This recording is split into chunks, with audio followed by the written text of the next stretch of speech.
Call is now being recorded. Spine सीधी, 3 बार ओम का उच्चारण, उसके बाद प्रार्थना। ओ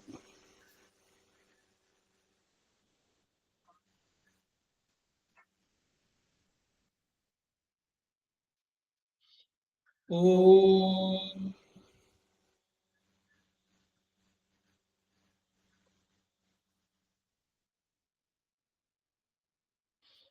ओ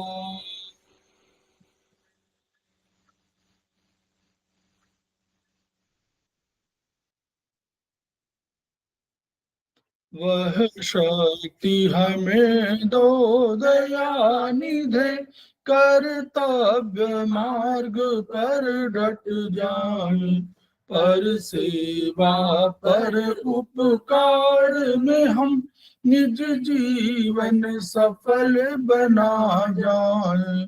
वह शक्ति हमें दो दयानिधे, कर्तव्य मार्ग पर डट जाए। हम दीन दुखी निबलों विकलों के सेवक बन संताप हरे, जो है बिछड़े भूले भटके, उनको तारे खुद तर जाए। वह शक्ति हमें दो दयानिधे, कर्तव्य मार्ग पर डट जाए। ये देश दंभ पाखंड झूठ अन्याय से निश दिन दूर रहे, जीवन हो शुद्ध सरल अपना, शुचि प्रेम सुधा रस बरसाए। वह शक्ति हमें दो दयानिधे, कर्तव्य मार्ग पर डट जाए। निज आन मान मर्यादा का प्रभु ध्यान रहे, अभिमान रहे, जिस देव भूमि में जन्म लिया, बलिदान उसी पर हो जाए। वह शक्ति हमें दो दयानिधे, कर्तव्य मार्ग पर डट जाए, पर सेवा पर उपकार में हम निज जीवन सफल बना जाए।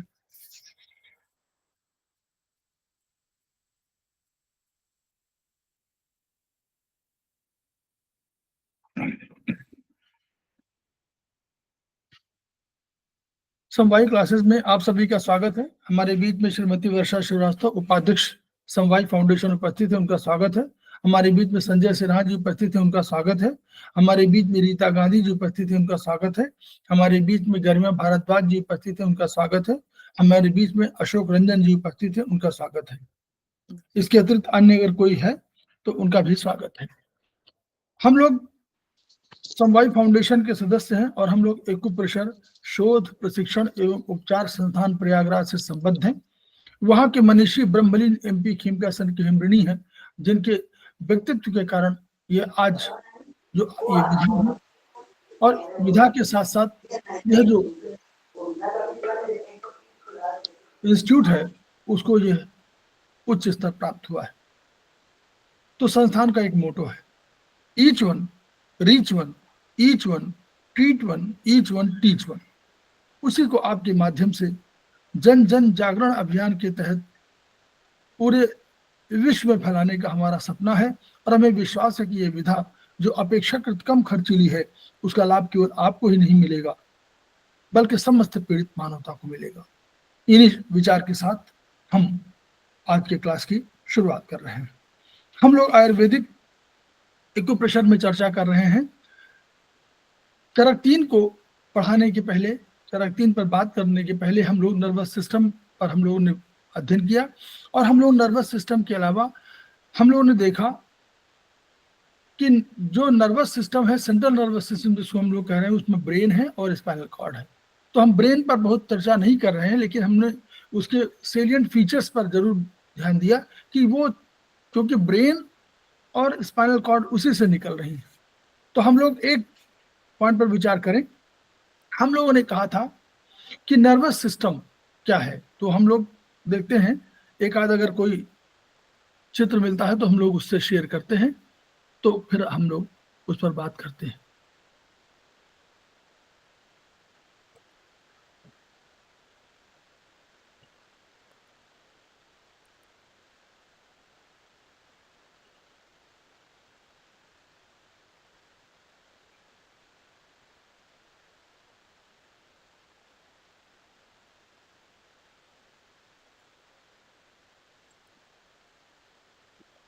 हम लोगों ने देखा था, पहले हम लोग स्पाइनल नर्व देख लें।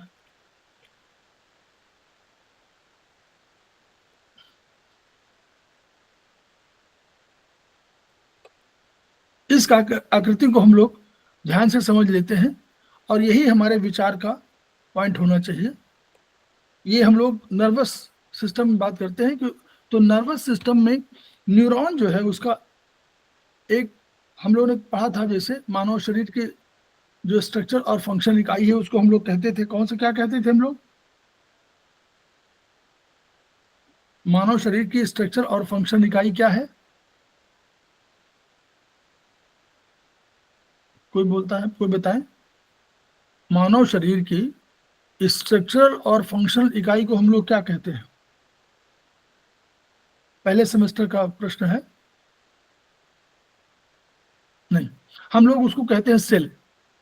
Cell is the structural and functional unit of the body, number 1। ठीक, वैसे ही जो सेल है, ऐसे सब ऑर्गन्स में अलग सेलों के अलग अलग नाम हैं।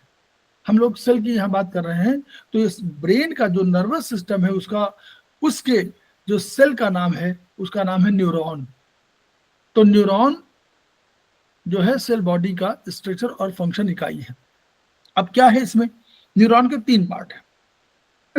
देखिएगा, ये जो हम उसको हाईलाइट नहीं कर पा रहे हैं, लेकिन हम लोग देख रहे होंगे एक बीच में उभरा हुआ गोलाकार टाइप का एक बना हुआ है, दिखाई पड़ रहा है सब लोगों को? कोई हाँ बोलेगा तभी तो समझ में आएगा। वो तो हाँ लेयर आती है, तो ये है सेल बॉडी। बताते हैं तो ये लेंथ क्यों? सेल बॉडी है। इस सेल बॉडी में, इसी में, जिसको हम लोग बोलते हैं, पहले उसमें कहते थे ना कि न्यूक्लियस, हम लोग कहते थे कि सेल में न्यूक्लियस होता है। तो ये सेल बॉडी है। इस सेल बॉडी में न्यूक्लियस होता है, माइटोकॉन्ड्रिया वगैरह होता है, सारी चीजें होती है जो हम लोग सेल में जानते हैं। तो ये सेल का है और इसी में सब काम होंगे। चलिए, हम वो वहां कहते थे कि जो न्यूक्लियस है उसी में सब काम होते हैं, तो इसी में सब काम होंगे। और ये त्रिशूल की तरह जो आपको इधर दिखाई पड़ रहे होंगे, त्रिशूल की तरह दिखाई पड़ रहा है ना, ये त्रिशूल वाले, इनको हम लोग डेंड्राइट्स बोलते हैं, डेंड्राइट। तो ये उसी पार्ट हो गया। सेल बॉडी के चारों तरफ डेंड्राइट होते हैं जो त्रिशूल की तरह होते हैं, तो ये हो गया डेंड्राइट। तो क्या डेंड्राइट का जो काम है वो है सूचना लेना, यानी कहीं से कोई सूचना आएगी तो वो डेंड्राइट पे पहले पहुंचेगा और फिर डेंड्राइट के पहुंचने के बाद सेल बॉडी के पास पहुंचेगा। सेल बॉडी उसकी एनालिसिस करेगा, सोचेगा, विचारेगा, चिंतन करेगा, मनन करेगा। इसके बाद कोई ऑर्डर जो उसको भेजना होगा वो ऑर्डर भेजेगा वो एक्सॉन के माध्यम से। तो ये एक्सॉन जो नीचे की तरफ जो दिखाई पड़ रहे हैं, लंबे लंबे लंबाई में दिखाई पड़ रहा है ना, ये एक्सॉन है। तो इस सेल बॉडी को भी जो डेंड्राइट है, यहां भी कोई न्यूरॉन आकर के उसको देगा सूचना, वो एक्सॉन। तभी तो सूचना एक्सॉन से सूचना आती है। तो एक्सॉन से सूचना आई और उसने डेंड्राइट को दिया, डेंड्राइट ने वो सूचना सेल बॉडी को ट्रांसफर किया, सेल बॉडी ने उसमें एनालिसिस किया, और एनालिसिस करने के बाद जो भी ऑर्डर हुआ मोटर नर्व के माध्यम से, वो न्यूरॉन के माध्यम से, वो एक्सॉन के माध्यम से भेज दिया। एक्सॉन में चढ़ी होती है माइलिन शीथ, जिसका रंग होता है सफेद। इसलिए जहां जहां एक्सॉन पाए जाते हैं उनका रंग सफेद होता है और उसे हम लोग व्हाइट मैटर कहते हैं। जहां जहां सेल बॉडी है और जहां जहां डेंड्राइट्स है, इनका रंग होता है ग्रे, इसलिए इनको ग्रे मैटर कहा जाता है। ब्रेन में ऐसा स्ट्रक्चर बना हुआ है, ऐसा मतलब अरेंजमेंट है कि वहां पर ऊपर की तरफ सेल बॉडी है, ऊपर की तरफ डेंड्राइट्स है। इसलिए ऊपर की ऊपरी भाग का, जिसको हम लोग कॉर्टेक्स कहेंगे, उस कॉर्टेक्स का रंग ग्रे है, इसलिए उसको हम लोग ग्रे मैटर कह देंगे। ब्रेन के अंदर अंदरूनी हिस्से में एक्सॉन है, तो इसलिए वहां का रंग सफेद है, क्योंकि वह माइलिन शीट चढ़ी हुई एक्सॉन है, इसलिए उसको व्हाइट मैटर बोल देंगे। तो जो अंदर का भाग है वहां पर हम लोग बोलते हैं कि एक्सॉन, और उसको व्हाइट मैटर। अब ऐसा भी पाया गया कि ब्रेन में कुछ जगहों पर, कुछ नीचे जहां पर एक्सॉन है, उन एक्सॉन में भी कुछ सेल बॉडी पाई गई। तो अब सेल बॉडी जहां जहां होंगी, हम लोग जानते हैं कि उनका रंग ग्रे है। तो उनका रंग ग्रे होने की वजह से हम लोगों ने ये माना, ये हम लोगों ने जाना कि वहां पर सेल बॉडीज हैं। तो उसको हम लोग न्यूक्लियस न्यूक्लियस कह सकते हैं कि नहीं? सेल बॉडी में ही तो न्यूक्लियस है, बोलिए। नहीं, सेल बॉडी में तो न्यूक्लियस है। न्यूक्लियस कहां पर है, बोलिए? न्यूक्लियस यहां पर कहां पर होगा? न्यूरॉन में। न्यूरॉन में सेल बॉडी कहां होगी? सेल बॉडी जो होगी उसी में तो न्यूक्लियस होगा फंक्शन करने के लिए, उसी में तो माइटोकॉन्ड्रिया होगा। तो इस सेल बॉडी जो गोल गोल बनी हुई है, बड़ी खूब दिखाई दे रहा है, इसी में हमारा न्यूक्लियस है। तो इसलिए हम लोगों ने जहां जहां बीच में, ब्रेन के बीच में, नीचे के भाग में जहां जहां एक्सॉन होते थे, उनके बीच में भी कुछ सेल बॉडी पाई गई, उनका रंग भूरा था, इसलिए हम लोग कह दिया कि वहां पर न्यूक्लियस है। यहां तक क्लियर हुआ? जब तक बढ़ेंगे नहीं तो हम लोग आगे बढ़ेंगे कैसे? जब लोग बताएंगे नहीं कैसे मालूम पड़ेगा कि समझ में आ गया? ये तो पिछली बार हम लोग बता चुके हैं, केवल हमें बताना ही है, तो मैं बताता चलता रहा हूं। चलिए आप लोग पढ़िए आगे। अब ये हो गया, लेकिन ये जो इस तरह के एक्सॉन क्या किए, एक्सॉन सारे ऊपर से ऊपर नीचे नीचे उतरे। क्यों ऊपर से? क्यों? ऊपर ब्रेन है, उसे ब्रेन से नीचे उतर रहे हैं, तो एक्सॉन समूह निकले। एक एक्सॉन नहीं, हजारों एक्सॉन इसी तरह निकले। तो जो एक्सॉन, हजारों एक्सॉन नीचे, सॉरी, हाँ एक्सॉन, हजारों एक्सॉन नीचे की तरफ उतर रहे थे और वही सूचना ले जा रहे थे। ये ऊपर के ब्रेन के ऑर्डर की सूचना वही ले जाने के लिए बने हुए हैं। तो जहां जहां हजारों एक्सॉन जब उतरते हैं उनको, तो हम लोग उसको ट्रैक्ट बोल देते हैं। तो सेंट्रल नर्वस सिस्टम यानी ब्रेन और स्पाइनल कॉर्ड में जो ऊपर से नीचे उतरते हुए दिखाई पड़ेंगे, जिनको ट्रैक्ट बोलेंगे, वहां हमको कहना पड़ेगा कि वहां व्हाइट मैटर है। इसके बाद नीचे वही चीजें नीचे आती हैं, यानी स्पाइनल कॉर्ड में। लेकिन स्पाइनल कॉर्ड में अंतर यह है कि स्पाइनल कॉर्ड में बाहरी भाग में एक्सॉन हो जाते हैं और अंदर हो जाते हैं सेल बॉडी। यानी सेल बॉडी बीच में हो जाते हैं और एक्सॉन बाहर हो जाते हैं, क्योंकि एक्सॉन को सूचना लेके जाना होता है, ऑर्डर लेके जाना होता है, इसलिए एक्सॉन बाहर की तरफ हो जाते हैं। अब जहां जहां, जैसे हम लोगों ने कहा था कि सेंट्रल नर्वस सिस्टम में जो ऊपर से ट्रैक्ट उतरते हैं, ये क्या होते हैं? एक्सॉन के गुच्छे होते हैं, एक्सॉन के बंडल होते हैं, एक्सॉन के गुच्छे होते हैं। ऐसा ही कोई पीएनएस में यानी पेरिफेरल नर्वस सिस्टम में कोई गुच्छा पाया जाए तो उसको हम लोग नर्व बोलते हैं, उसको हम लोग नर्व बोल देते हैं। और जैसा सेल बॉडी हम लोगों ने बीच में पढ़ा था ब्रेन में, जैसा सेल बॉडी बीच में पाया जाता है, ऐसा ही सेल बॉडी कहीं पर हमको पाया जाए अगर पेरिफेरल नर्वस सिस्टम में, तो उसको हम लोग बोल देते हैं गैंग्लियन। ये हम बता चुके हैं, ठीक। तो अब एक और हम लोगों ने बताया था कि गैंग्लियन हमेशा स्पाइनल कॉर्ड के पोस्टीरियर साइड में होते हैं, क्योंकि पोस्टीरियर साइड में इंफॉर्मेशन जो हाथों से या कहीं से इंफॉर्मेशन जो मिली वो किसी एक्सॉन के माध्यम से गई, और वो पीछे के भाग से जाती है। लेकिन इस एक्सॉन के माध्यम से कोई सूचना गई तो अब सूचना का एनालिसिस करने का राइट तो किसी के पास है, क्योंकि वही तो बताएगा कि आगे लेके जाओ। तो वो वहां पर हमेशा कोई सेल बॉडी पड़ी होगी, डेंड्राइट पड़े होंगे, क्योंकि बिना डेंड्राइट के कोई सूचना कहीं ना सेल बॉडी उसको एनालिसिस कर सकता है ना फिर आगे भेज सकता है। ऐसी दशा में जो हाथों से जो गई उस सूचना में कहीं ना कहीं आपको सेल बॉडी पड़े होंगे, डेंड्राइट पड़े होंगे, उनका रंग होगा ग्रे। अगर ग्रे होगा तो हम लोग कह देंगे कि ये गैंग्लियन है। तो वो क्योंकि सूचना पीछे वाले जाती है, इसलिए पोस्टीरियर ब्रांच हमेशा जो होती है नर्व की, उसमें गैंग्लियन पाया जाता है। सामने वाले भाग में, एंटीरियर भाग में कोई गैंग्लियन नहीं पाया जाएगा, ठीक।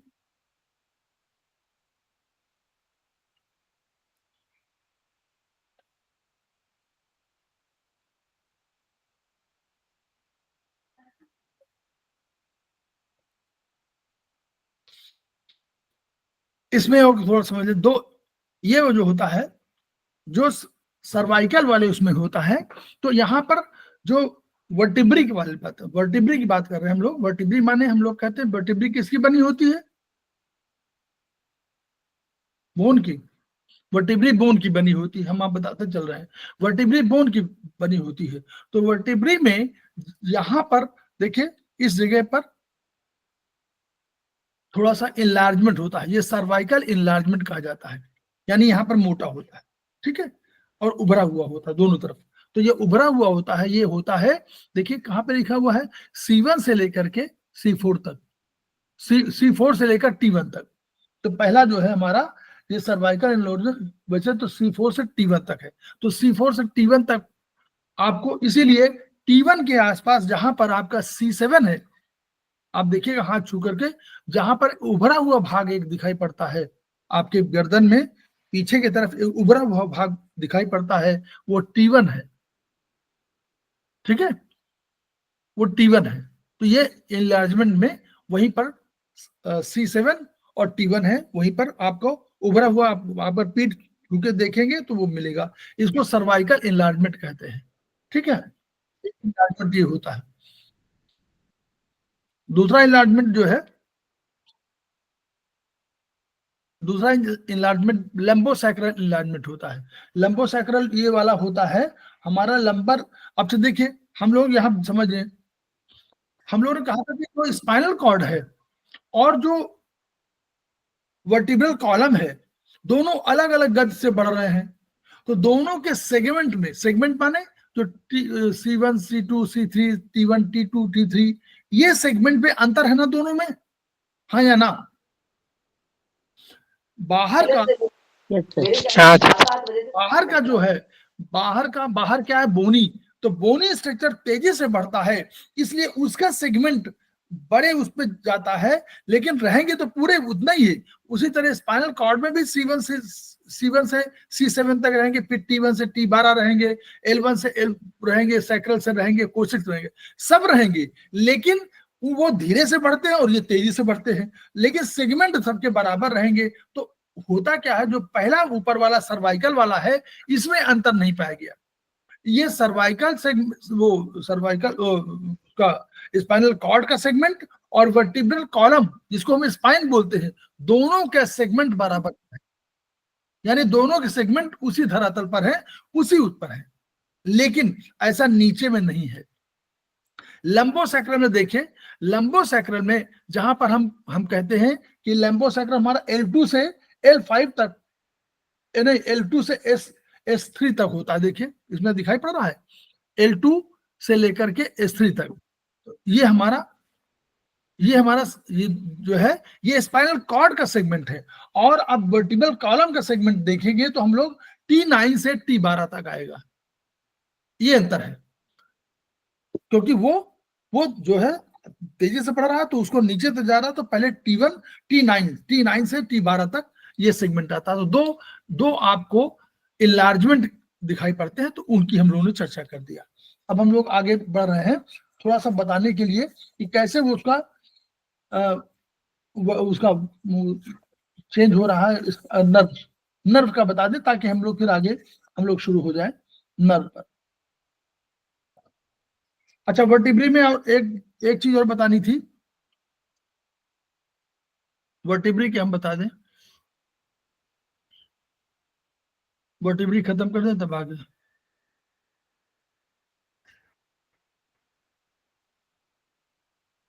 ये इस तरह का एक स्ट्रक्चर और है, नीचे दिखा दें, दोनों दिखा दें आपको।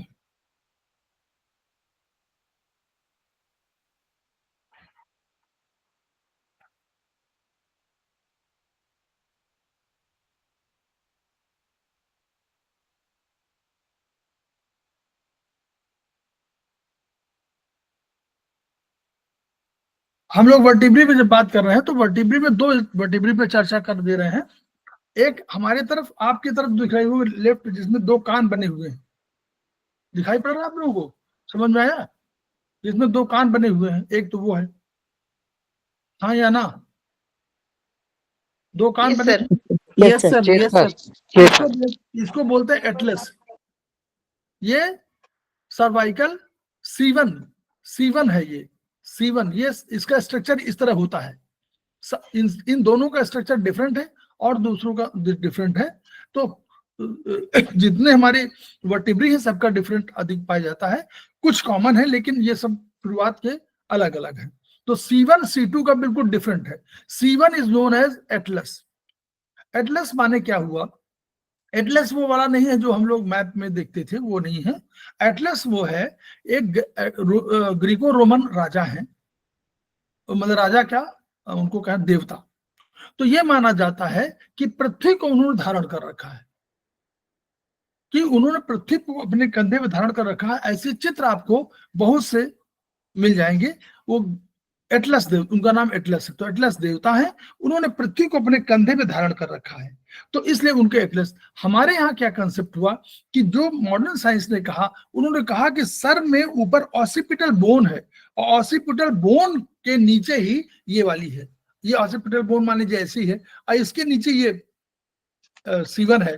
तो इस C1 का नाम एटलस दिया इसलिए कि इसने भी इस ऑसिपिटल बोन के माध्यम से पूरे ब्रेन के स्कल को संभाल रखा है, जैसे एटलस ने पृथ्वी को संभाल रखा है, तो इसलिए इसको एटलस कहा गया।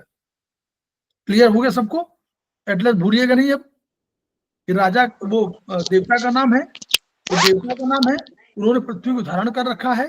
तो हम लोग भी मानते हैं कि ऑसिपिटल बोन के माध्यम से पूरे ब्रेन को, पर इस एरिया को, पूरे स्कल को उन्होंने धारण कर रखा है।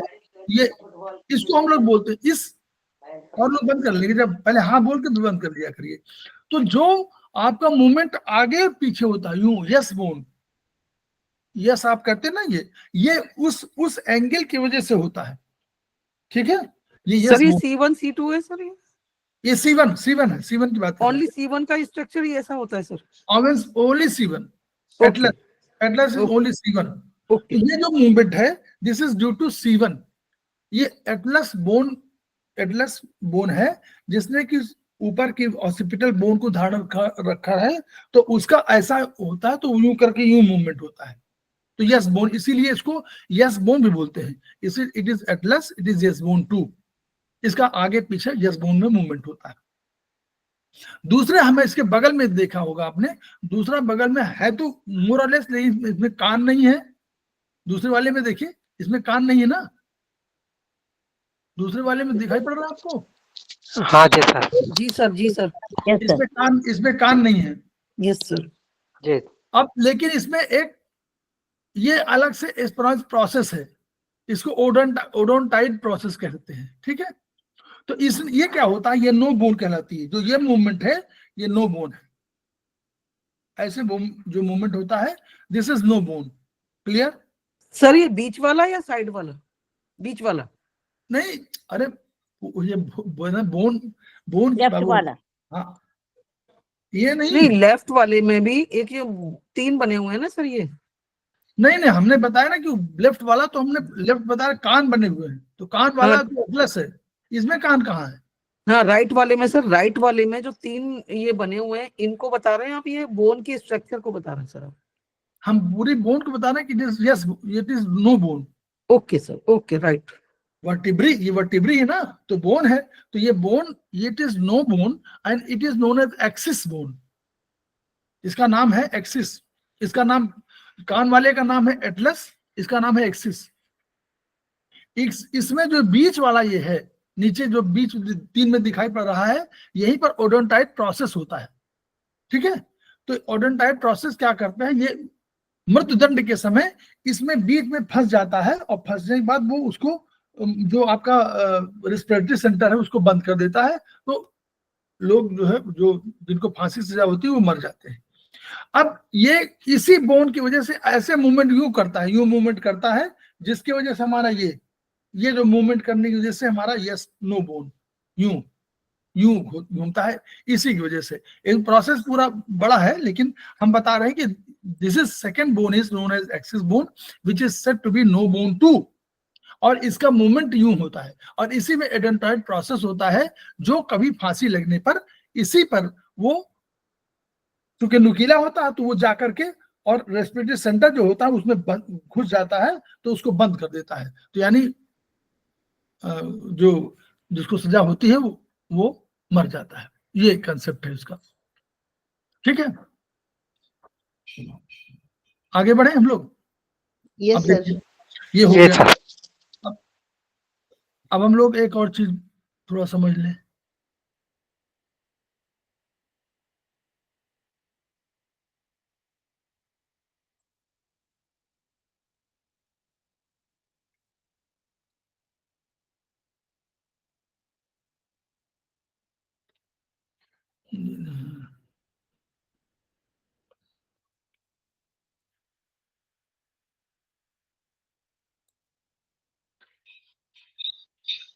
सर फिर हम ये जो आपने 9 बोन बताइए उसको C2 बोलेंगे?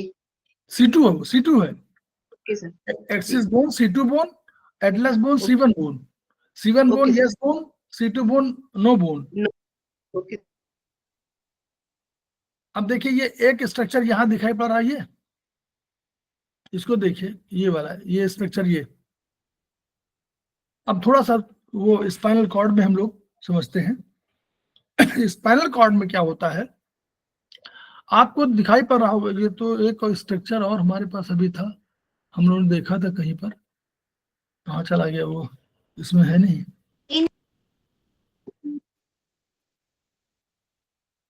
ये इसको समझिए, थोड़ा समझिए, इसी में समझ में आ जाएगा थोड़ा सा, हम ये बताना जो चाहते हैं। देखिए, जो स्पाइनल कॉर्ड है वो कट सेक्शन, माने स्पाइनल, वो ये जो स्पाइनल कॉर्ड वाला होगा, तो ऐसे उसके चारों तरफ घेरा हुआ है। कौन सा घेरा हुआ है? उसने बोन ने घेरा हुआ है, वर्टिब्री ने। तो वर्टिब्री, एक वर्टिब्री के जब कट सेशन करेंगे तो ऐसे आपको ये दिखाई पड़ेगा। कट करेंगे तो ये जो अंदर वाला एरिया, हम लोगों ने कहा था ऊपर से जो उतरते हैं वो एक्सॉन है, और एक्सॉन जो है व्हाइट मैटर के हैं, और व्हाइट मैटर के, तो व्हाइट मैटर इस नीचे इस वाले स्पाइनल कॉर्ड में, जो स्पाइनल कॉर्ड का वो है एक, तो ये बाहरी जो एरिया है व्हाइट वाला है, ये सब क्या है? व्हाइट मैटर, यानी यहाँ पर एक्सॉन है। और जो दो बीच में बना हुआ है, बीच में आपको एच आकार का बना हुआ दिख रहा है ना, हाँ जी सर। तो जो जी एच सर। आकार का बना हुआ है, इसमें पीछे की तरफ लिखा हुआ पोस्टीरियर, देखिए पोस्टीरियर, और आगे की तरफ लिखा हुआ एंटीरियर। नीचे पढ़ने में आ रहा होगा, देखिए नीचे लिखा हुआ एंटीरियर, दिख रहा है कि नहीं दिख पा रहा? जी सर, दिखा, नीचे दिखाया है। जी सर, दिख रहा है। तो एंटीरियर Yes, माने sir. सामने का, और पोस्टीरियर माने पीछे का। एंटीरियर माने सामने का। सब हॉर्न इसलिए एंटीरियर हॉर्न क्यों बोलते हैं? ये सींग की तरह होते हैं, सींग की तरह दिख रहा है ना, ऐसे सींग है, बोलिए सींग है ना, पीछे भी सींग है, आगे भी सींग है, दोनों तरफ सींग दिखाई पड़ रही है। तो ये इसको उसको पीछे वाले को पोस्टीरियर माने पीछे, जो स्पाइनल कॉर्ड है उसका पीछे भाग होगा और एक आगे की तरफ होगा। तो वो आगे वाला भाग जो है एंटीरियर कहलाता है, ये आगे है सामने वाला, और जो ऊपर की तरफ है वो पोस्टीरियर है। क्लियर? जी सर। ये जो Yes, एच sir. आकार है, ये एच आकार है, यही आपका ग्रे मैटर है। यानी इसमें क्या मिलेंगे आपको? सेल बॉडी मिलेगी और आपको डेंड्राइट्स मिलेंगे। है, समझ में आ गया? हम लोगों ने कहा था ब्रेन में जहां जहां डेंड्राइट है वहां पर ग्रे मैटर है, जहां जहां सेल बॉडी वहां ग्रे मैटर है, जहां जहां व्हाइट मैटर है वहां पर एक्सॉन है। तो यहाँ एक्सॉन, वहां तो एक्सॉन अंदर थे, ऊपर की तरफ कॉर्टेक्स में ऊपर की तरफ ग्रे मैटर था, यहाँ ग्रे मैटर जो है अंदर है और व्हाइट मैटर बाहर है। ये बस बताना, अंतर हो गया दोनों में। ये समझ में आ गया? Yes, sir. सर एक बार रिपीट कर दीजिए। ब्रेन में स्ट्रक्चर ऐसे बने हुए हैं कि डेंड्राइट्स के बिल्कुल, डेंड्राइट्स सूचना प्राप्त करते हैं। कहीं से कोई आएगा तो पहले बताएगा डेंड्राइट्स को, फिर डेंड्राइट उसको सेल बॉडी को देते हैं। सेल बॉडी में न्यूक्लियस, माइटोकॉन्ड्रिया वगैरह सारे मौजूद हैं। वो एनालिसिस करते हैं। एनालिसिस करने का काम केवल सेल बॉडी का है, यानी न्यूक्लियस वगैरह जहां पर है वहां। वो सेल बॉडी को जब सूचना देते हैं तो सूचना मिलने के बाद कि आपको क्या एक्शन लेना है, ये मोटर नर्व के माध्यम से, वो एक्सॉन के माध्यम से भेजता है कि एक्सॉन जाके ले जाओ कि हमने ये आदेश दिया। तो अब प्राप्त सूचना जहां प्राप्त करता है वो डेंड्राइट है, और सेल बॉडी जो उसको एनालिसिस करता है। इन दोनों का रंग ग्रे होता है। तो ब्रेन में तो ऐसा अरेंजमेंट है कि ग्रे मैटर ऊपर की तरफ है, यानी डेंड्राइट ऊपर की तरफ, ऐसा अरेंजमेंट बना हुआ है। यूं मान लीजिए है, तो ऐसे पेड़ बने हुए हैं और ये नीचे एक्सॉन है, ऐसे मान लीजिए, समझ लीजिए। तो ऐसे अरेंजमेंट सब बने हुए हैं, इस तरह अरेंजमेंट है, ऐसे अरेंजमेंट है सब। तब तो ऊपर की तरफ आपको मिलेगा ग्रे मैटर और बीच में मिलेगा व्हाइट मैटर, और नीचे जो व्हाइट मैटर माने एक्सॉन। तो व्हाइट मैटर के गुच्छे जो नीचे उतरते हैं इनको ट्रैक्ट बोल देते हैं हम लोग। तो ट्रैक्ट जब नीचे उतरता है तो वो यहां पर आकर के स्पाइनल कॉर्ड में आकर के वो बाहर फैल जाता है और अंदर आ जाते हैं कौन? अंदर आ जाते हैं कौन? बोलिए। व्हाइट ग्रे मैटर कौन है? सेल बॉडी और डेंड्राइट। तो ये जो एच आकार है ये सेल बॉडी का है और डेंड्राइट का है। इसको हम ग्रे मैटर कह सकते हैं। तो इसमें ग्रे मैटर अंदर है और व्हाइट मैटर बाहर है, यानी एक्सॉन बाहर है, क्योंकि तभी तो बाहर फैलेंगे, वो सूचना ले जाएंगे, सूचना भिजवाएंगे बाहर, बॉडी में इनर्वेट करेंगे, ऑर्डर लेके जा रहे हैं ना। तो अब देखिए ये बताना है। इसके बाद आपको एक और पॉइंट है,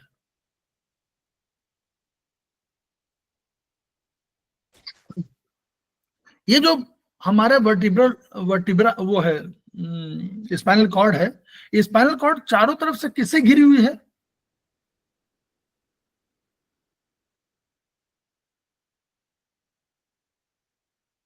लिगामेंट से।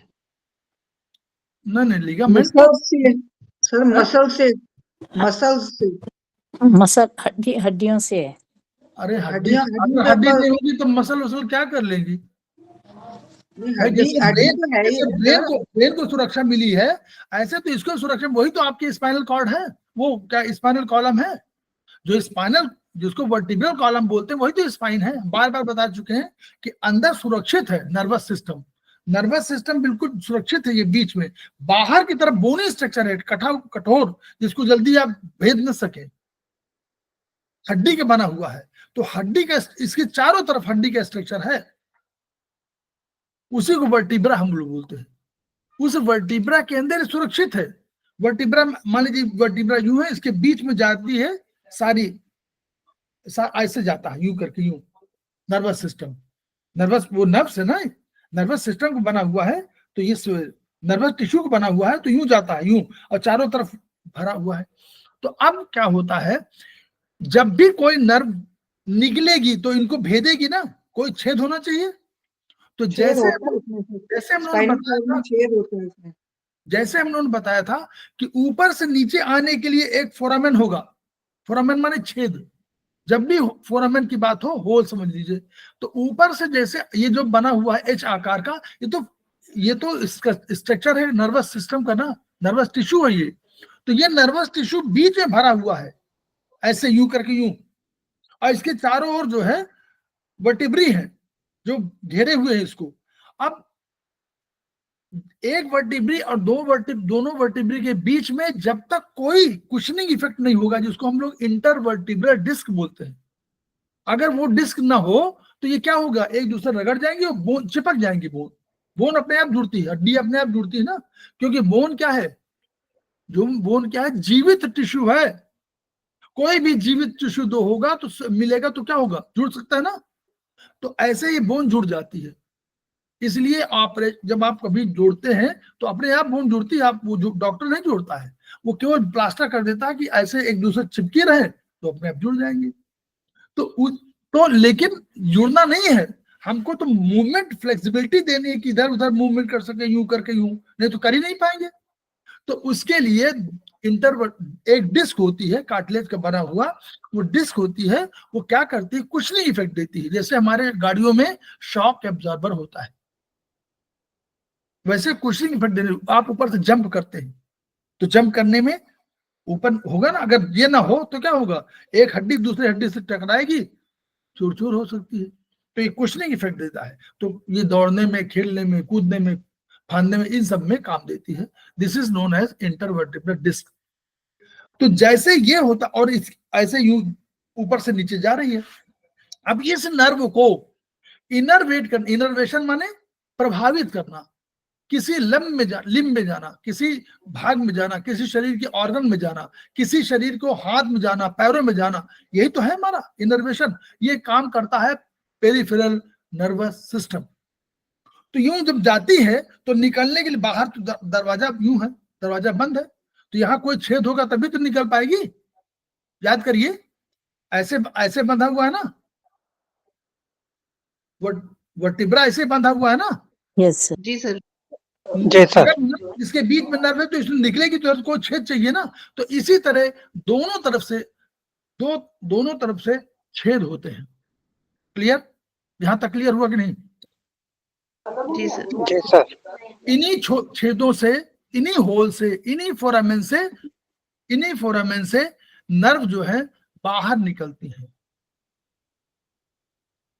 अब आगे और पीछे हम लोग दो भाग बताए, आगे भाग पीछे भाग। तो आगे भाग से निकलने वाले देखिए इसमें दिखाई पड़ रहा होगा, आगे भाग से एक निकली है और एक पीछे भाग से निकली है।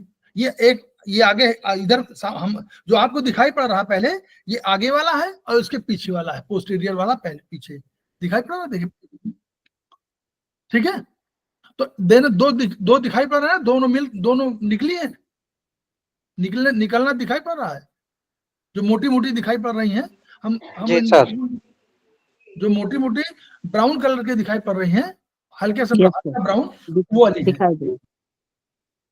तो ये जब निकली तो इनको हम लोग बोल देते हैं पोस्टेरियर रैमस बोल देते हैं। पीछे वाले को पोस्टेरियर, आगे वाले के एंटीरियर रैमस बोल देते हैं। ठीक है, तो ये रैमस कहलाती है। ठीक, रैमस, रैमी बाद में रैमी बोल देते हैं।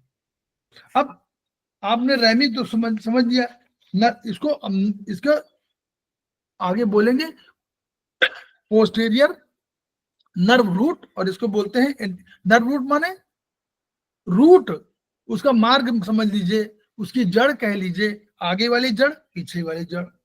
तो ये जहां पर आकर के यहां पर आकर फिर मिक्स हो जाती है। देखिए ऐसे आई यूं मिली, हम ऐसे बता रहे हैं आपको, ऐसे दोनों आगे पीछे गई और यूं मिल गई, यहां पर दोनों मिल जाएंगी। अब मिलने के बाद ये फिर आगे वाली फिर आगे जाकर के फिर यूं हो जाएगी, ऐसे मिली एक बार सब मिल जाती है, मिलने के बाद फिर यूं गई और फिर आगे पीछे चली जाती है। क्लियर हुआ कि नहीं? सिंपल समझना है केवल। यहां पर आकर देखे ये मिल गई, दोनों मिल गई और फिर यहां से दो टुकड़े हो जाते हैं, एक आगे एक पीछे। तो ये जहां पोस्टीरियर रैमस और एंटीरियर रैमस की बात आप करेंगे, ये दोनों मिलेंगे, मिलने के बाद एक पीछे चला जाएगा, एक आगे चला जाएगा।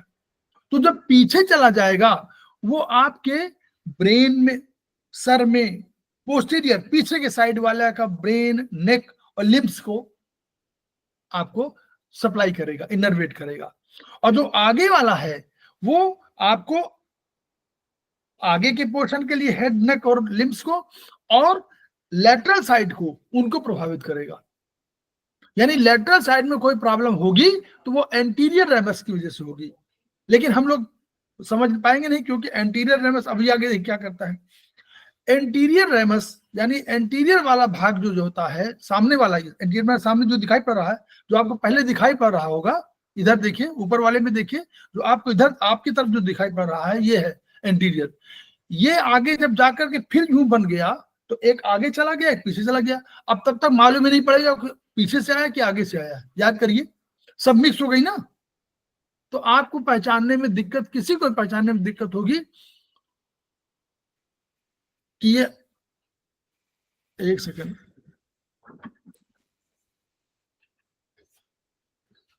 जी जी जी, हाँ, अच्छा हो गया, हाँ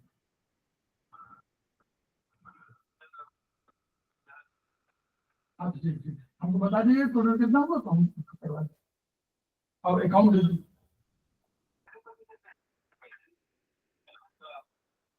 हाँ नहीं ठीक ठीक, नहीं तो वो भी करा दीजिए, वो भी काम है, वो भी करो जी। अब हो जाएगा, चिंता मत करिए।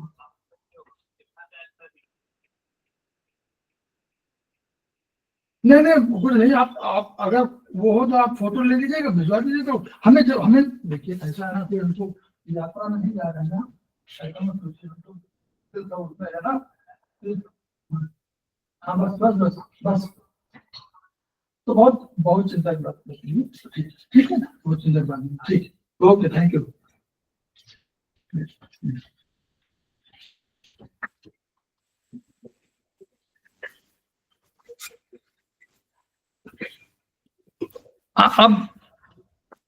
अब मालूम नहीं पड़ा कि गुच्छे सब आ गए और मिल गए।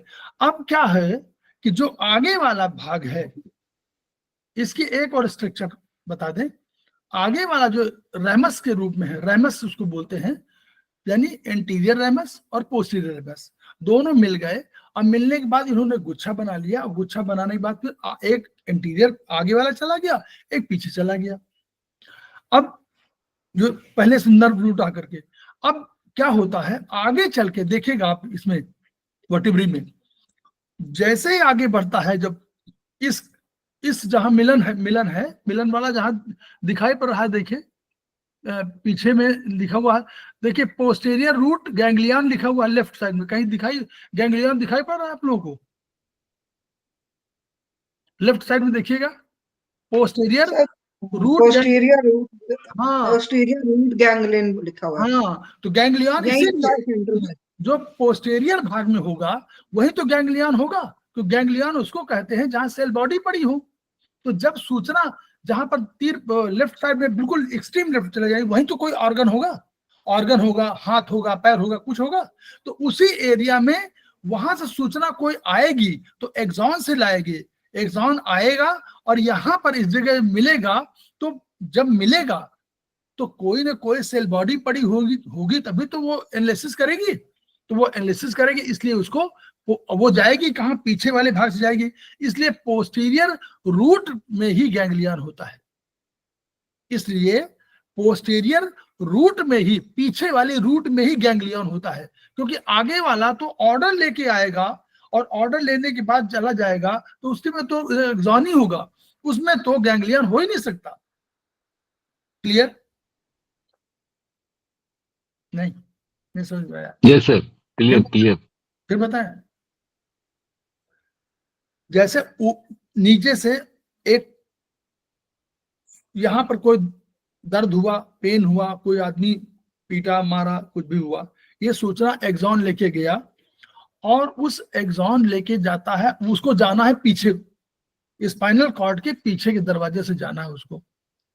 अब वो गया, तो वो जब जाएगा तो उसके पास कोई क्या चाहिए, उसके पास आया वहां से, अब वो किसको बतावे कि क्या हुआ है। तो बताने के लिए हम लोगों ने कहा था कि वो न्यूरॉन में केवल सेल बॉडी और डेंड्राइट्स होते हैं। तो डेंड्राइट्स जैसे हुआ, इसने डेंड्राइट को बताया कि भैया ऐसा है, हमको आदमी ने पीट दिया है। उस डेंड्राइट ने क्या किया, तुरंत सेल बॉडी को बताया। सेल बॉडी ने अब कोई, जब सेल बॉडी नहीं होगी तब तक कोई आगे बढ़ेगा नहीं।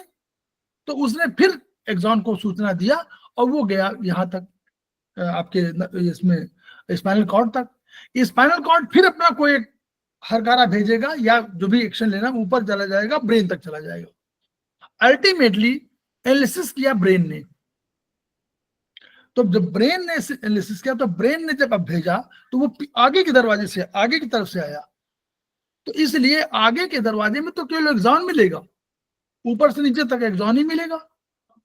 वो कोई एक्सॉन हो, एक एक्सॉन आएगा फिर दूसरा एक्सॉन चला जाएगा भला, लेकिन वो एक्सॉन ही होगा, वो कोई सूचना वो नहीं होगा। तो वो एक्सॉन जो होगा उसमें आपको कभी भी गैंग्लियन नहीं मिलेगा, क्योंकि वहां सेल बॉडी का काम ही नहीं है। सेल बॉडी काम केवल पीछे वाले में है, जहां पर वो कोई सूचना लेकर के किसी को दे दे, ट्रांसफर करे कि बताए कि आपका क्या करना है। क्लियर? तो इसीलिए अब दोनों रूट जब आते हैं तो हमको जो एक बात बतानी है ये कि प्लेक्सिस हमको बताना है। गैंग्लियन समझ गए हम लोग, प्लेक्सिस समझे क्या है। जब यहां पे लिखा हुआ है गैंग्लियन, वहां पर एक यू गोला गोला बना हुआ, याद करिए। ये तमाम नर्व रूट मिलके, तमाम नर्व मिल करके एक रूट बना रही हैं, याद करिए। दिखाई दे रहा है। ये नर्व जब जा करके जहां मिल गई, लेफ्ट साइड में देखिएगा बना हुआ है ना, जहां दोनों मिल गई है, यूं करके यूं मोटा हो गया है। जी सर। उसके आगे फिर ये दो भागों में बढ़ जाती है, एंटीरियर और पोस्टीरियर। अब जब एंटीरियर पोस्टीरियर बढ़ गया, तो जो एंटीरियर वाला, एंटीरियर माने सामने वाले भाग में एक और काम करते हैं। ये नीचे वाला, ऊपर वाला और नीचे वाला, ये सब ऊपर मिल करके दो तीन वर्टिब्री के यूं मिल जाते हैं आकर के। नीचे वाला भी, आगे वाले पोस्टीरियर में नहीं मिलते, एंटीरियर वाले में। एंटीरियर वाला जो भाग आ जाता है, ये सामने वाला भाग, इस वाले भाग में ऊपर के, नीचे के और नीचे के, ये सब मिल करके आगे एक चौराहा बना देते हैं, सब मिल जाते हैं, फ्यूज कर देते हैं। उसको हम लोग बोलते हैं, क्या बोलते हैं? प्लेक्सिस। जो हम लोग प्लेक्सिस पढ़ते हैं ना कि प्लेक्सिस है वहां पर, तो वो प्लेक्सिस है कि जो एंटीरियर रेमस है, एंटीरियर रेमस वाला जो एरिया है, और वो जो नर्व रूट है वो ऊपर नीचे और उसके नीचे दो तीन ऊपर वाले वर्टिब्री के जो नर्व निकल रही हैं, वो नर्व मिल करके एक चौराहा बना लेती है, एक गुच्छा बना लेती है, एक संगम बना लेती है। उस संगम को हम लोग प्लेक्सिस कहते हैं। इसलिए प्लेक्सिस का बड़ा रोल है। क्यों रोल है? क्योंकि उतनी प्लेक्सिस माने ऊपर की नर्व, नीचे की नर्व और नीचे की नर्व, ये सब मिलकर के हैं। तो वो प्रभावित जहां करेंगी, ऊपर वाले मान लीजिए प्रभावित करना है हेड को, कोई कर रहा है नाक को, कोई, ये सब कर रही है किसको? अल्टीमेटली ऊपर वाले जितनी है T1 तक के आसपास, वो सब कर रही है हाथों को, ब्रेन को, यहाँ पर आंख को, नाक को, कान को, ये T1 तक।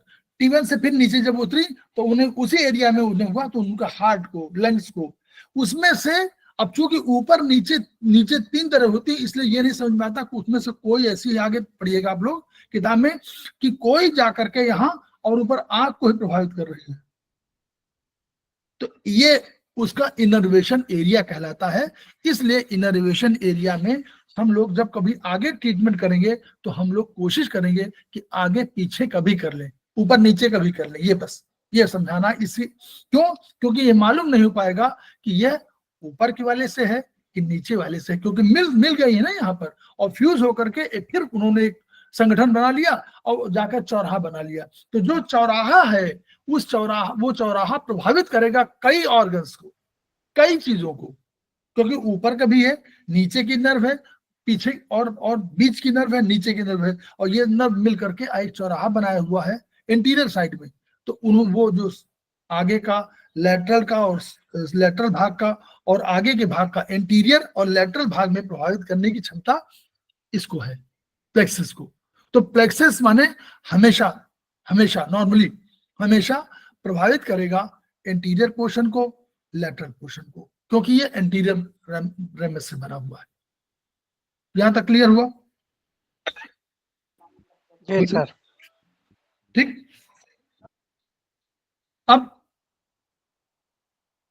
अब ये जो नर्व है ये जा रही है आगे चल के मिल करके और ये फिर बनी वहां। तो कोई भी, जैसे हाथों में जा रही है, कोई पैरों में जा रही है, तो जब नर्व, कई नर्व जा रही हैं तो उसमें दोनों एरिया है, आने वाला भी है जाने वाला भी है। तो हम लोग पहले वाले में पढ़े थे, तो देखेंगे किसी में मिल जाएगा चित्र। तो आगे आने भाई जाने वाले भी है आने वाले भी है, तो दोनों तरह के नर्व है, तो उनको हम लोग मिक्स नर्व बोल देते हैं। इसलिए नॉर्मली जो है हम लोगों को मिक्स नर्व दिखाई पड़ती है। स्पाइनल कॉर्ड हमेशा मिक्स नर्व होती है। क्लियर? स्पाइनल कॉर्ड में हमेशा मिक्स नर्व होती है। स्पाइनल कॉर्ड में सदैव मिक्स नर्व होती हैं। ये समझ में आ गया? क्योंकि आगे वाला ऑर्डर वाला, पीछे वाला सूचना देने वाला, एफरेंट और इफरेंट नर्व दोनों मिलकर के जुड़ती है ना। इसलिए जो आगे जाती है वो नर्व, एक नर्व माने कई के गुच्छे, कई छोटे छोटे फाइबर्स के गुच्छे, वही तो नर्व बनाती है, उसको बोलते हैं मिक्स नर्व। तो स्पाइनल नर्व हमेशा मिक्स नर्व पेयर में होती है, आगे बाएं दाएं दोनों तरफ होती है। ये हमको समझाना था। और देखिए क्या समझा सकते हैं इसमें, कोई पॉइंट? अब प्लेक्सेस कितने होते हैं वो भी नोट कर लीजिए। आप लोग इसको चाहे तो नोट कर लें। सर्वाइकल प्लेक्सेस C1 से C4 तक के होते हैं। C1 से C4 तक सर्वाइकल प्लेक्सेस। थोरेसिक का कोई प्लेक्सेस नहीं होता, थोरेसिक का कोई प्लेक्सेस नहीं होता। ब्रैकियल प्लेक्सेस C5 से T1 तक होता है। C5 से T1 तक ब्रैकियल प्लेक्सेस कहलाते हैं, जो प्रभावित करते हैं। कहाँ प्रभावित करेंगे? आपको थोड़ा सा लंग्स को नहीं अधिक प्रभावित करेंगे, मेन करेंगे आपको हाथों के ही, T1 तक हाथ को ही करते हैं। लंबर प्लेक्सेस L1 से L4 तक, लंबर प्लेक्सेस L1 से L4 तक, सैक्रल प्लेक्सेस L4 से S4 तक, और कोसिजियल प्लेक्सेस S5 से C6 तक। बस 5 प्लेक्सेस होते हैं कुल मिलाकर के। तो ये हम लोगों को समझ में यहां तक आ गया। अब हम लोग इसके बाद ये समझ सकते हैं कि हम लोगों को सब प्लेक्सेस ये फिर से बता दीजिए, ये लंबर, ये हाँ, लंबर से। हाँ, तो क्या जी, ये वाला जो बता रहे थे 5 प्लेक्सेस। हाँ जी, हाँ जी। तो यस सर। 5 प्लेक्सेस कुल होते हैं। ये एक होता है, पहला होता है सर्वाइकल प्लेक्सेस, जो C1 से C4 तक होता है। ठीक। दूसरा होता है ब्रैकियल प्लेक्सेस, जो होता है C5 से C1 से C4 तक होगा, C5 से T1 तक। T1 वहां जहां C8 होता है ना, C8 या T1 वहीं पर है ना, तो वो मिक्सिंग में है। तो T1 से मतलब T8 तक होता है, C5 से T1 तक। अब थोरेसिक में कोई प्लेक्सेस नहीं होता, क्योंकि T1 के बाद T12 तक कोई प्लेक्सेस नहीं है। ठीक है। फिर तीसरा होता है लंबर, तो लंबर होता है L1 से L4 तक। फिर होता है सैक्रल, तो सैक्रल फिर आगे L4 से S4 तक, उसमें L4 भी शामिल होता है। L4 दोनों में शामिल है, L4 उधर भी शामिल है, इधर भी शामिल है। L4 से S4 तक लंबर प्लेक्सेस है, और कोसिजियल है S5 से कोसिक्स तक। तो सारे प्लेक्सेस इस तरह बनते हैं, थोरेसिक का कोई प्लेक्सेस नहीं बनता है। क्लियर? आगे चलें।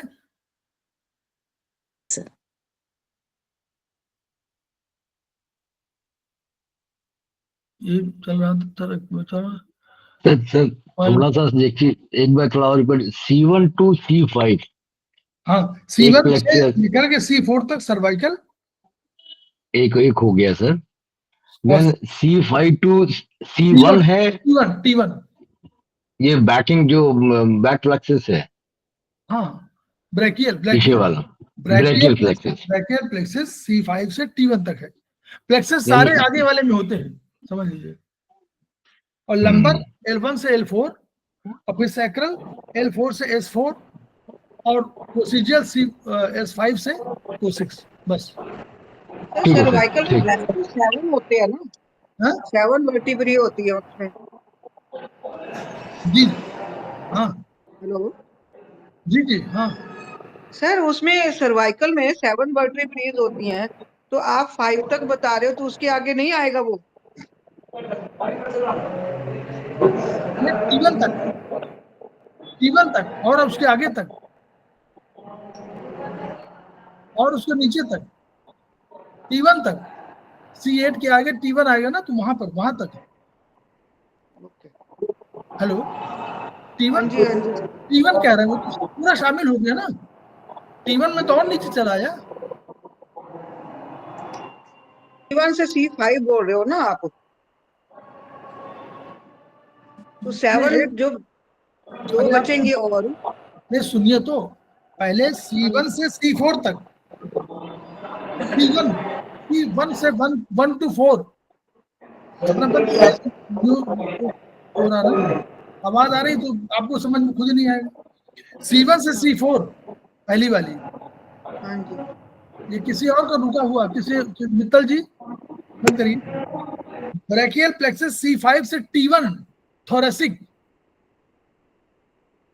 T5, फिर लंबर L1 से L4, फिर सैक्रल L4 से S4, कोसिजियल S5 से Co6।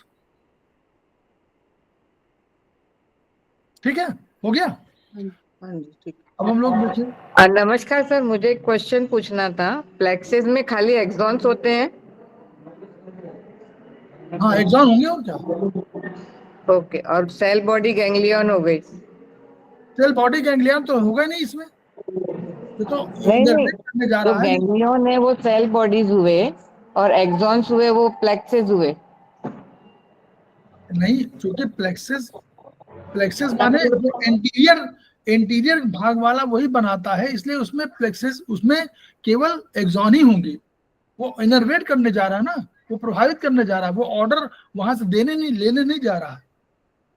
और जब भी पोस्टीरियर वाला जो पार्ट होगा उसमें केवल आपका गैंग्लियन होगा, गैंग्लियन में पोस्टीरियर में होगा। Okay sir, thank you, thank you. ये हम लोग बता चुके हैं।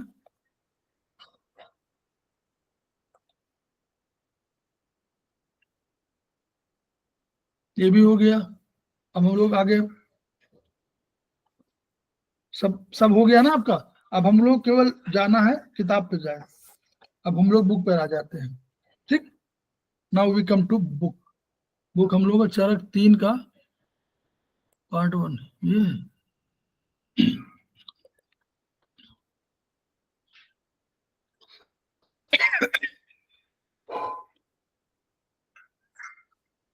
देखिए, spinal nerve arise by 2 roots, anterior ventral, posterior dorsal. ठीक है, ऐसे ही बताया गया है। फिर उसी का बताना है स्पाइन का, ऐसे ऐसे। ये हॉर्न जो है, समझ लीजिए, हॉर्न आगे के और पीछे के दोनों होते हैं। ह्यूमन स्पाइन देखिए वही है, मस्कुलो स्केलेटल सपोर्ट वही है। हेड मूवमेंट देखिए क्या करता है, vertebral column has 2 curvatures, primary हम लोग सेकेंडरी बता चुके हैं। जो जन्म के समय पर, जन्म के पूर्व होता है वो प्राइमरी, वही रहता है, वही प्राइमरी कर्वेचर है। जो बाद में बदलता है वो आपका सेकेंडरी कर्वेचर है। तो प्राइमरी कर्वेचर में थोरेसिक सैक्रल होते हैं और सेकेंडरी में सर्वाइकल लंबर होते हैं। इसीलिए लंबर और सर्वाइकल में अधिक समस्या आती है।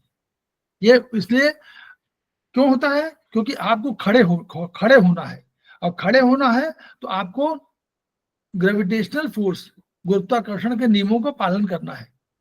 तो उसके लिए स्पाइन को आगे पीछे कर देते हैं ताकि आपका सेंटर ग्रेविटी बीच से जाए, शरीर के बीच से जाए, नहीं तो जब गिर पड़ेंगे। हेड मूवमेंट C1 से होती है, rotation as C1 moves on C2, movement of vertebral column देखिए, extension flexion front back, left right sideways और लेफ्ट राइट ट्विस्टिंग सब होता है। 33 वर्टिब्री, वर्टिब्रल कॉलम, कॉलम माने वर्टिब्री 7, 12, 5, 5, 3 से 4।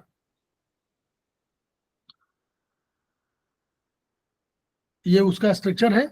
ये फ्रंट माने फ्रंट वाला हमेशा स्मूथ होता है और पीछे वाला जो है हमेशा क्या होता है, स्पाइनस होते हैं उसमें, स्पाइन इस तरह करके बोनी स्पाइन टाइप बने होते हैं, ठीक है। और एक बीच वाला देखिए वर्टिब्रल बॉडी है और इस वर्टिब्रल बॉडी में बीच में ही आपका वहां से जाती है, ऊपर से आती है, कौन से नर्व आती है, ठीक है। सारे जो आपका नर्वस टिश्यू है ऊपर ये बीच में आते हैं, जिसको हम स्पाइनल कॉर्ड बोलते हैं, वो इसी बीच से बना होता है। ये देखिए छेद बना ना, छेद बना ना, बोनी वर्टिब्रल कैनाल इसी से पास होती है, ठीक। अब स्पाइनल नर्व देखिए 31 पेयर होती हैं, 8 सर्वाइकल होती हैं, इसलिए बताया था कि एक ऊपर से बोन में आ जाती है, एक नीचे से, इसलिए आपको 8 हो जाती है। नॉर्मली जो बोनी स्ट्रक्चर है, बोनी स्ट्रक्चर के एक ऊपर से आ जाती है, एक नीचे से 2 हो जाती है यहीं पर, इसलिए 8 हो जाती है। पहली वाले जो होते हैं C1 वाली उससे 12 बाद में होगी, नंबर 5 होगी, 5 उसमें कोसिजल 1 हो जाती है फ्यूज करके, इसलिए उसको जो है कुल मिलाकर 31 पेयर है। इंटीरियर ब्रांच है, front branch, posterior branch, back branch है। डर्मेट्रॉन समझ लीजिए, डर्मेट्रॉन जो है स्किन को बोलते हैं कि स्किन का एरिया जो है जहां पर हमारा कोई नर्व सप्लाई कर रही है तो उसको डर्मेट्रॉन बोलेंगे। मायोटॉम बोलेंगे, रीजन ऑफ स्केलेटल मसल्स का होता है जिस पर हमारे नर्व जो है इनर्वेट करेगी। तो डर्मेट्रॉन से हमारे पास सूचना आती है और मायोटॉम को हम लोग सूचना देते हैं, ऑर्डर देते हैं, सॉरी सूचना नहीं ऑर्डर। ये देखिए अर्ली एम्ब्रायो वो इस तरह है, ये आकार है, और बाद में हम लोग खड़े होते हैं तो ऐसे हो जाते हैं, तो इसलिए जो है थोरेसिक कर्वेचर चेंज हो जाता है। नॉर्मल कर्वेचर से ये हमको वो है, इसको फिर हम लोग आगे इसी के आधार पर देखिए सब पूरा आपका, आप किताब को पढ़िएगा थोड़ा सा तो सब समझ में आ जाएगा कहाँ पर C1 प्रभावित करती है, कहाँ C2, देखिए C1 C2 कहाँ प्रभावित करती है, C2 C3 C4 C5 ये गर्दन के एरिया में, T1 आपका यहाँ, T2 यहाँ, ये सब जो है। अब इनर्वेशन एरिया देखिएगा अभी इस जगह के को प्रभावित करते हैं तो आगे खूब मिलेगा आपको। ये देखिए क्रेनियल नर्व का भी दे दिया इन्होंने, ट्राइजेमिनल नर्व का दे दिया, कहाँ कहाँ होती है, सारी जितनी क्रेनियल नर्व है वो 11 नर्व केवल ऊपरी एरिया में ऑपरेट करती हैं, मतलब वहां प्रभावित करती हैं, और शेष केवल एक जो है 10th नंबर वाली वो नीचे जाती है।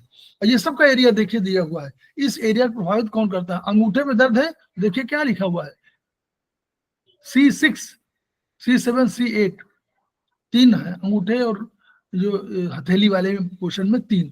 तो जब कभी इनमें दर्द होता है तो कभी कभी हम लोग सर्वाइकल की वजह से भी प्रॉब्लम होती है, ठीक है। देखिए सबका पूरा एरिया बना हुआ है, इसको आप पढ़ेंगे तो उस जगह के देखिए और उस वर्टिब्री पे लगा लीजिए, ये बताने का तरीका है। अब हम लोग यहाँ पे थोड़ा शुरू कर दें, हम लोग इसको बता चुके हैं, याद है,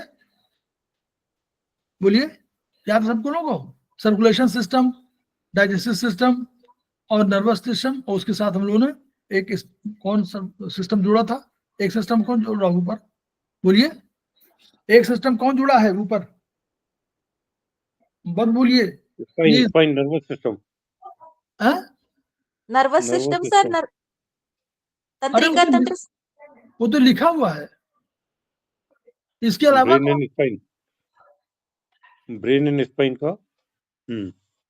अरे अब ऐसे मत भूलिए भाई प्लीज, 2 सिस्टम कंट्रोल करते हैं एक साथ सर। Spinal cord, endocrine. आप लोग भाई ऐसे भूलोगे एंडोक्राइन, मजा नहीं आएगा ऐसा। देखे नर्वस सिस्टम बार बार बोलते हैं कि 2 सिस्टम कंट्रोल करते हैं, 2 सिस्टम कंट्रोल करते हैं, दोनों मैनेजर है। चलिए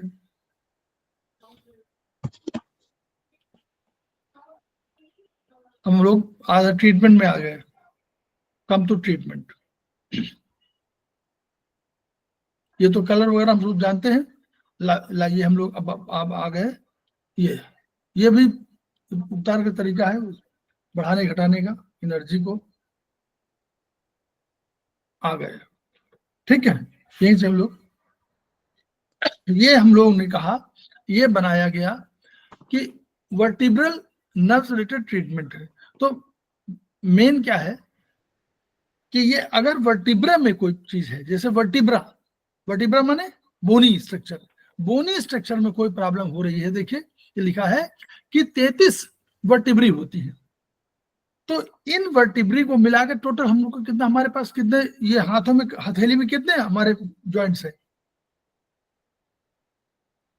14 सर, 14 एक हाथ पे 14 और कलाई को मिला के 15 हो जाते हैं, 30 हो गए। 30 पूरे बंदे हैं ना सर, 15 15 तो हाथों में हो गए, और 28 और दो यहाँ मान लीजिए आपने, तो हो गए।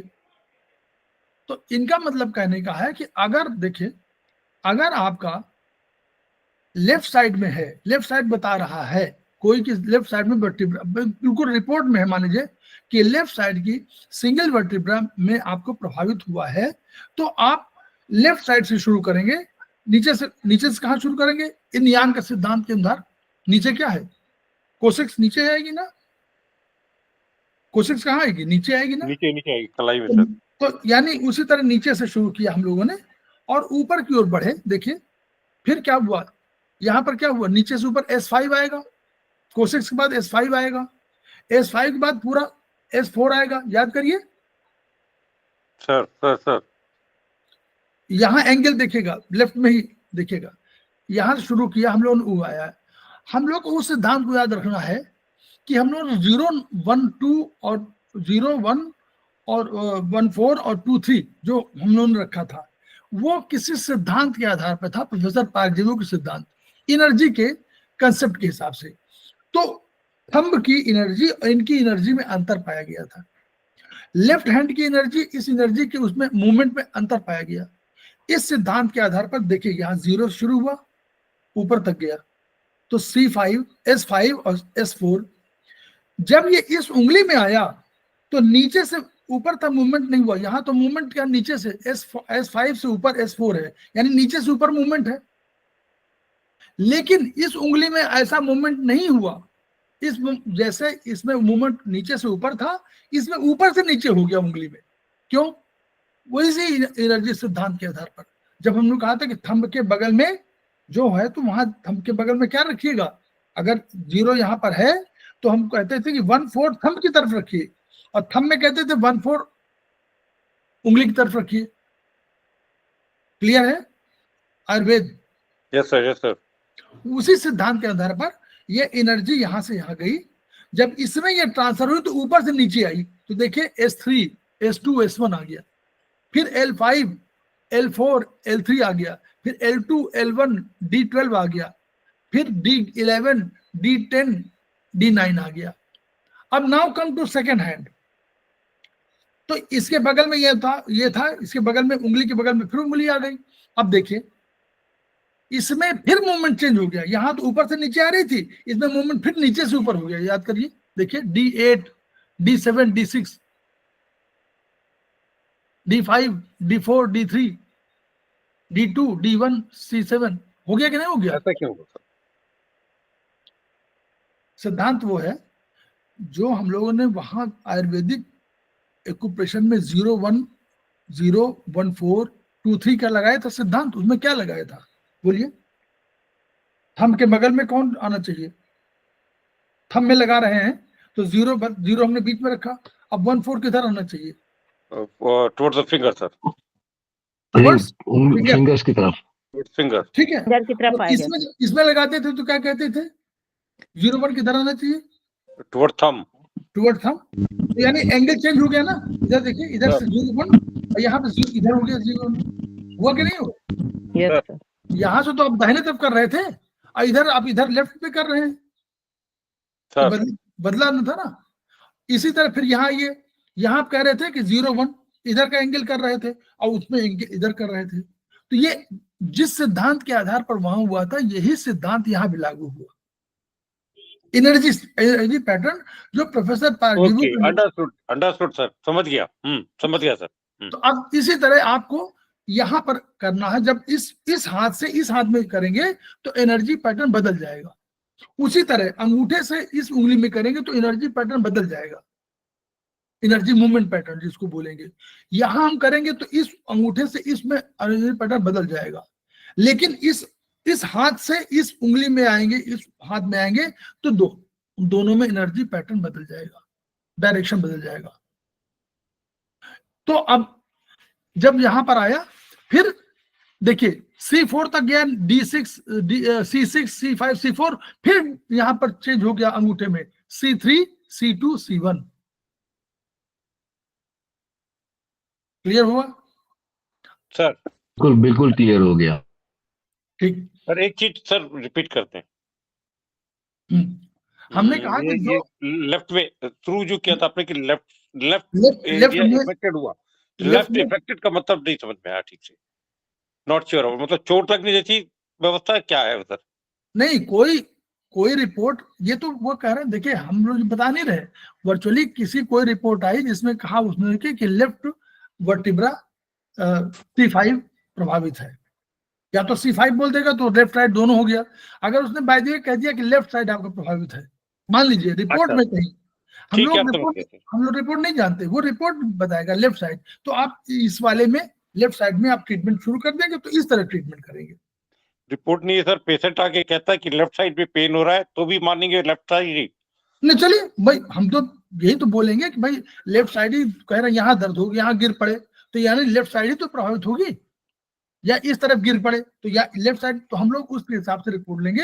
अदरवाइज रिपोर्ट में जो आएगा नहीं होगा, मान लीजिए हमको नहीं मालूम, तो हम लोग अब दूसरा तरीका निकालेंगे। अभी देखिए, क्लियर? अभी आगे बताते हैं उसको, पहले तो हम लोग बता दें कि लेफ्ट में। अब मान लीजिए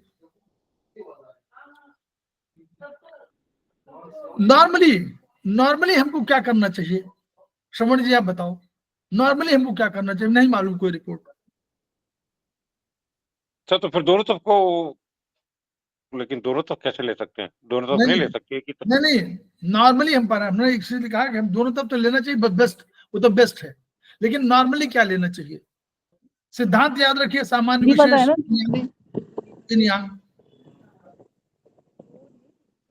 स्पाइन है कहाँ? स्पाइन है कहाँ? इन साइड में है कि यांग साइड में है? यांग साइड सर। स्पाइन यांग में।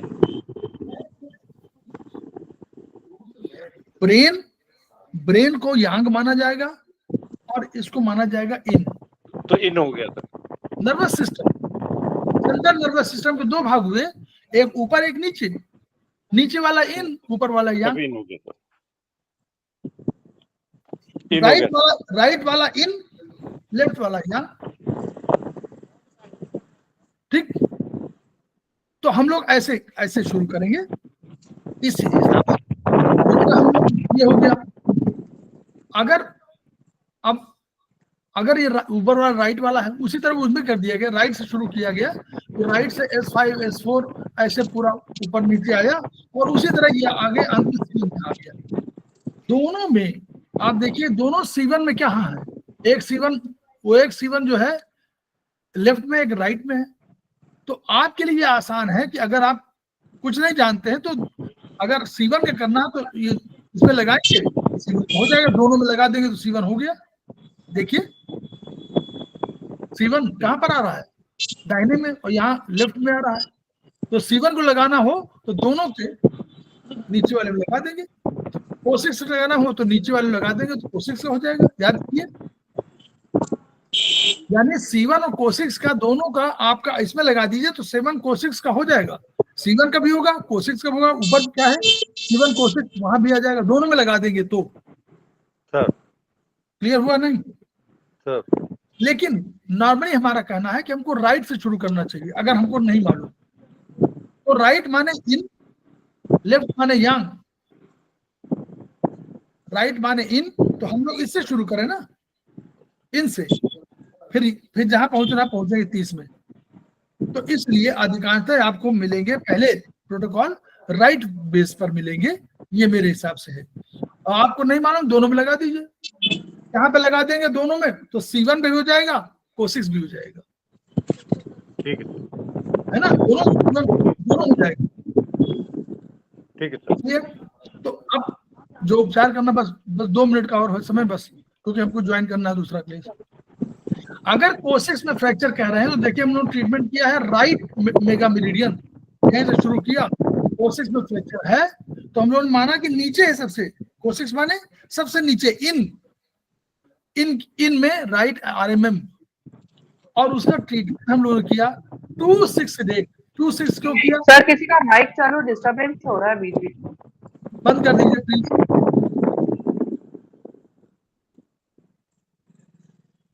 किसी का खोला हुआ है। हो गया सर।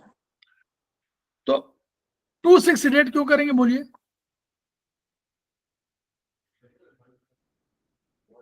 बोलिए। 2 माने क्या? टू वायु, 6 काल या 6 जो है नर्वस सिस्टम, 2 माने 2 खर, अरे खर दर्द, फ्रैक्चर होगा तो क्या होगा? दर्द होगा कि नहीं होगा? दर्द होगा। दर्द को खत्म करना है कौन? हमारे पास क्या है? चाइनीज को हाइड्रेट, बात है सर। हाँ तो वायु, तो वायु घटा दिया, तो दर्द वायु कम घटा दिया। और 6 को क्यों? 6 को हम नर्वस सिस्टम कहते हैं। हाँ, नर्वस सिस्टम। 2-6 को जैसे करेंगे तो क्या करेगा वो नर्वस सिस्टम को, देखिए 6 का एक 6 नर्वस सिस्टम है। 6 क्या कर रहा है? सूचना दे रहा है ना, नीचे से ऊपर ले जा रहा है सूचना देने की कि भैया दर्द हो रहा है, तो उसको ऑक्सीडेट कर देंगे। बताओगे नहीं? जो कोई पहले सैनिक भेजते थे कि भाई जाओ बगल राजा को बता दो कि हमारे यहाँ आक्रमण हुआ है, और दुश्मनों ने क्या किया, शत्रुसेना ने, उसने उसको बंधक बना लिया, सूचना नहीं पहुंचे। 6 को हमने बंधक बना लिया, सीडेट कर दिया, बताओ ही नहीं कि दर्द हो रहा है, तो 2-6 सीडेट हो गया ना ट्रीटमेंट। इसको बंधक बना लिया 6 को, सूचना नहीं देगा, जाओ। यही पिल्स करती है। ये जो आप पिल्स दवा लेते हैं ना, वो ब्रेन के उस पार्ट को जाकर के निष्क्रिय कर देती है कि सूचना ही नहीं देंगे, दर्द का एहसास ही नहीं होने देंगे। वही हमने भी किया 268। फिर हमने क्या किया? फ्रैक्चर हुआ है, फ्रैक्चर में क्या क्या चीजें होती है बोन में, वही देखिए। 3 होता है, 3 क्या है? फास्फोरस। 4 क्या होता है? जल। 5 क्या होता है? हड्डी और कैल्शियम। और 7 हमने इसलिए किया कि कहीं पर कोई बोनी उसमें डायरेक्शन हो तो उसको 7 को टोन कर दिया, और 0 to 9 सिलेक्ट कर दिया कि कोई इन्फेक्शन कहीं हो रहा हो तो क्लियर हो गया, इन्फेक्शन हो। बढ़िया हो गया ट्रीटमेंट। 268 3 4 5 7। आगे चल के आप 1 भी ऐड कर सकते हो, अभी नहीं, अभी तो समझ लो, लेकिन आप 1 भी ऐड कर सकते हो। 1 3 4 5 7 सिलेक्ट टोन, क्लियर? तो ये एक प्रोटोकॉल आपको यहाँ पर होगा। हम लोग प्रोटोकॉल की शुरुआत कर दिया। प्रोटोकॉल जल्दी एक बार और एक्सप्लेन कर दीजिए प्रोटोकॉल को। ये 2 माने दर्द, 6 माने दर्द को पहुंचने न देना, मतलब 6 माने नर्वस सिस्टम जो ऊपर बताता है जाकर के भैया दर्द हो रहा है, तो हमने दोनों को अगर सिलेक्ट कर दिया तो दर्द का एहसास नहीं होगा। वायु कम कर दिया 6 को। और 6 का एक और धर्म है, 6 जिसके साथ जुड़ता है, जिस काम के लिए जुड़ता है उसको तेजी करता है। ये बिल्कुल उसकी तरह है जैसे कोई PM आ गया, CM आ गया, कोई सांसद आ गया, जिसके साथ चलने लगे तो आपका काम जल्दी हो जाता है ना, जो काम करना चाहे।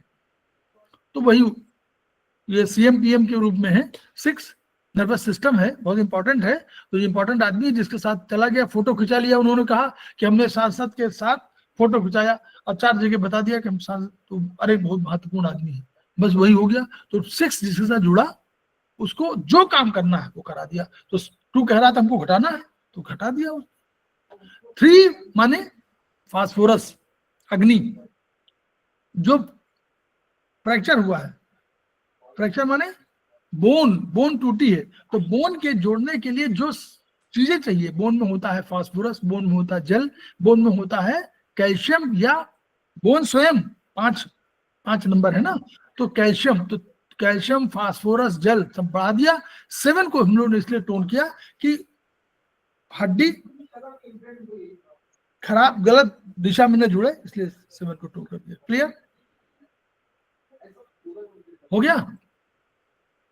Yes sir. Yes sir, yes sir. बहुत बढ़िया, बहुत बढ़िया। तो हम लोग जो है खेमका सर के सपनों को पूरा करने के लिए हम लोग संकल्प रहेंगे, खूब अध्ययन करेंगे, जो हमको ज्ञान मिला है उस दूसरे को बांटेंगे, दूसरे को जो ज्ञान मिला, जो ज्ञान जिसके पास है उसको खुद लेंगे और किसी बिना किसी अहंकार भाव से लेंगे, और हम लोग इस माध्यम से खेमका सर के सपनों को पूरा करेंगे। सपने क्या है हम जानते हैं, each one reach one, each one treat one, each one teach one. इन्हीं शब्दों के साथ हम लोग विराम देते हैं, कल फिर मिलते हैं। प्रणाम सर, बहुत ही अच्छे से समझाया आपने सर, कहानी सुना के बहुत ही दिमाग में अब तो आ ही जाएगा। Thank you sir.